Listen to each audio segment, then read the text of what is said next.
é voltarmos com você aqui no nosso Classe de Professores. Lembrando sempre que nós estamos em 2 canais. Estamos no Facebook, com Classe de Professores, e também no YouTube, com um canal chamado Classe de Professores. Você vai nos encontrar sempre nesses 2 lugares e você poderá usar esses vídeos na sua igreja, na sua unidade de escola sabatina e para espalhar também para os seus amigos. Pois bem, nós chegamos à lição número 10 e na lição de número 10 nós temos uma nova viagem, eu diria a última viagem missionária do apóstolo Paulo. Claro que a última viagem como um homem livre, porque depois ele trabalha viajando e pregando o evangelho, mas não mais como um homem livre, mas como alguém preso quando ele vai a Roma. Mas esta viagem ela é bastante interessante. Como de costume, eu vou colocar para você em algarismo romano ali embaixo, cada uma das paragens, das cidades, dos locais mais importantes onde Paulo para e ali prega o evangelho, ali cumpre a sua missão, dentro desse itinerário da sua viagem missionária, desta terceira viagem missionária. E o primeiro lugar é Éfeso, a famosa cidade de Éfeso. E ali em Éfeso, algumas coisas acontecem. A primeira é no capítulo 19 de Atos, a partir do verso 1, quando é narrada a história de um rebatismo. Um grupo de crentes que havia sido batizado no batismo de João, que era um batismo de arrependimento, de João Batista, que fora evangelizado, mas não tinha um conhecimento mais amplo das coisas de Deus, não conhecia nada sobre o derramamento do Espírito Santo, foi agora abordado por Paulo, e depois desta abordagem, eles sentiram a necessidade de serem novamente batizados, o batismo por imersão, o batismo verdadeiro. E eles foram rebatizados, e a Bíblia diz que eles foram cheios do Espírito Santo. E aí suscita sempre nesse episódio uma discussão. O rebatismo é algo legítimo? O rebatismo deve ser aplicado ainda hoje? Como igreja, nós temos uma posição bastante clara nesse sentido. Ellen White fala que quando alguém que pecou ou que se desviou dos caminhos de Deus quer renovar os seus votos, isso deve ser feito por um rebatismo, que na verdade é a confirmação do seu batismo. Mas alguns argumentam, bom, mas a Bíblia não diz em Efésios 4, verso 6, que há uma só fé, um só Senhor, um só batismo? Bom, há uma só forma de batismo, como há uma só forma de fé. Fé aqui no sentido doutrinário, no sentido do conjunto de crenças que nós temos. Porque cada um de nós tem uma fé. Eu tenho a minha, você tem a sua. A fé é algo individual para com Deus. Mas quando a Bíblia fala que uma só fé, está falando de fé no sentido de doutrina, no sentido de corpo de crenças que um grupo religioso tem. Uma só fé, um só Senhor, que é o Senhor nosso Deus, mas que é manifestado também em 3 pessoas, Pai, Filho e Espírito Santo, e um só batismo, que é uma só forma de batismo, que é o batismo cristão em nome do Pai, do Filho e do Espírito Santo e por imersão.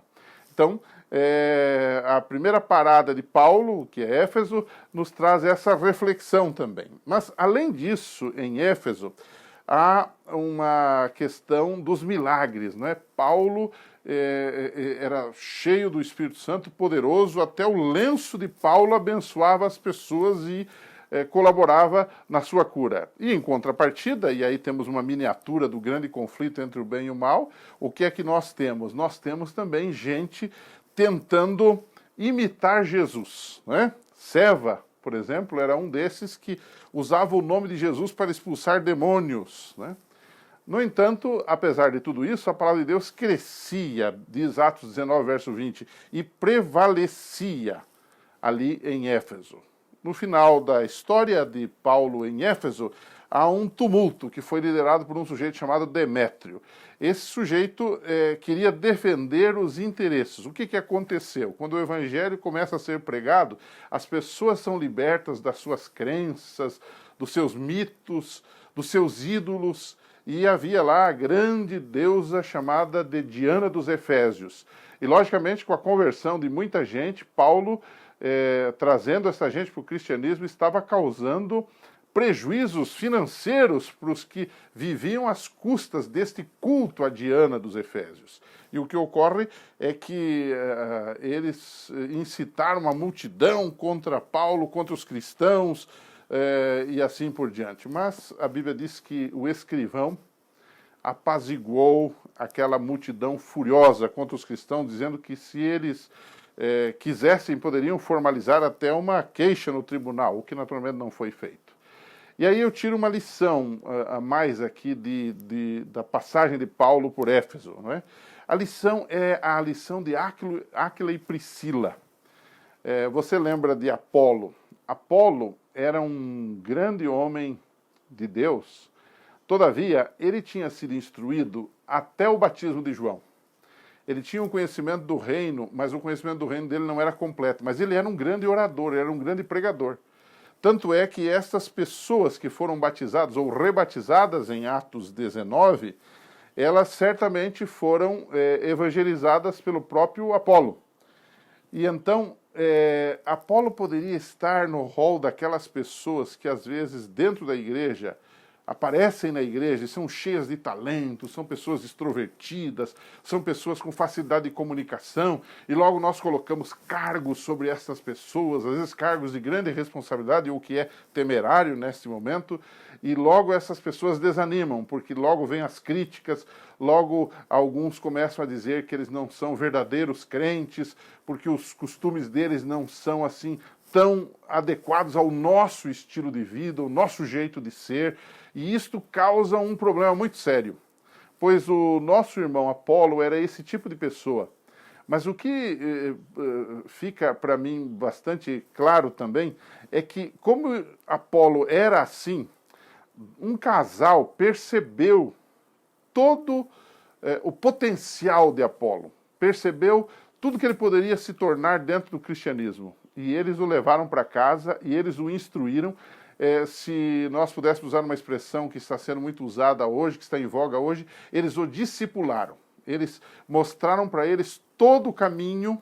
Lá em Atos 18 você vai encontrar isso, no capítulo 18, e você vai ver que eles trabalharam com Apolo de tal forma que ele foi introduzido não apenas na doutrina cristã, mas também no estilo de vida cristã. Uma coisa maravilhosa.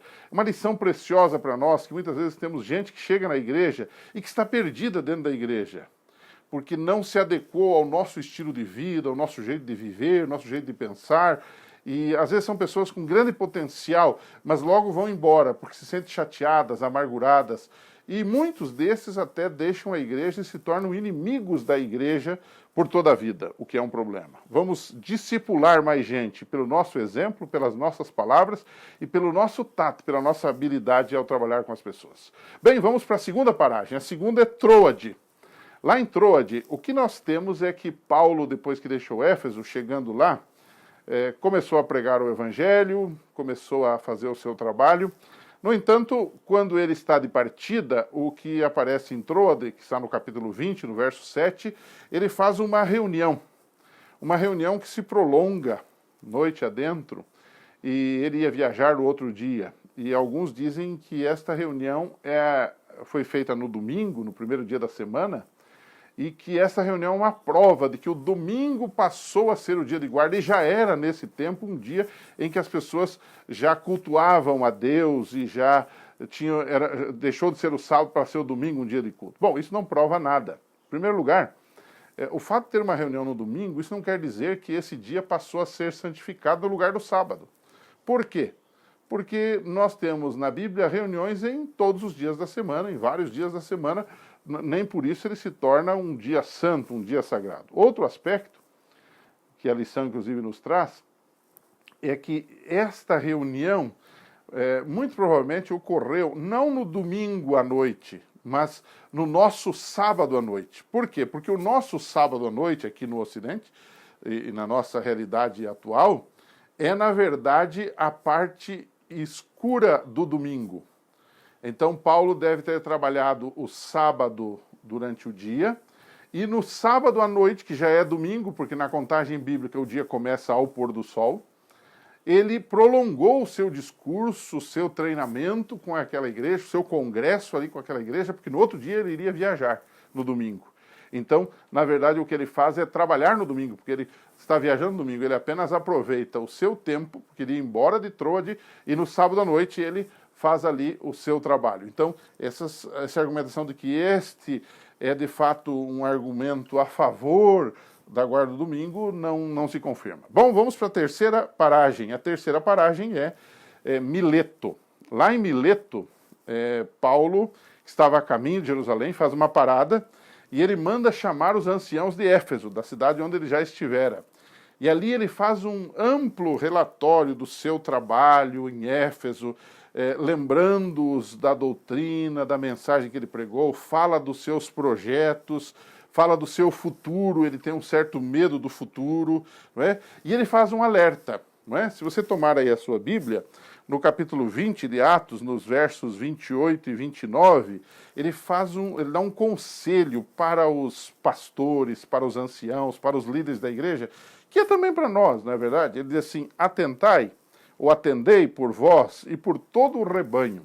Ele está falando aqui de um ato de pastorear, de mentorear pessoas, sobre o qual o Espírito Santo vos constituiu bispos para pastoreardes a igreja de Deus, a qual ele comprou com o seu próprio sangue. Aqui o apóstolo está fazendo um apelo pastoral, ministerial àqueles irmãos ali de Éfeso. E então ele faz uma profecia, ele projeta um futuro preocupante. Ele diz assim: eu sei que depois da minha partida, entre vós penetrarão lobos vorazes. Ele está falando de falsos mestres, ele está falando de heresias, que não pouparão o rebanho, e se levantarão dentre vós mesmos homens falando coisas perversas para arrastar os discípulos atrás deles. Portanto, vigiai, lembrando-vos que por 3 anos, noite e dia, não cessei de admoestar com lágrimas a cada um. Aí está o grande apóstolo Paulo, o grande homem de Deus, que preocupava-se não apenas em plantar igrejas, mas em solidificar igrejas, que preocupava-se não apenas com o presente, mas preocupava-se com uma visão estratégica, com o futuro da igreja e como ela ia se comportar.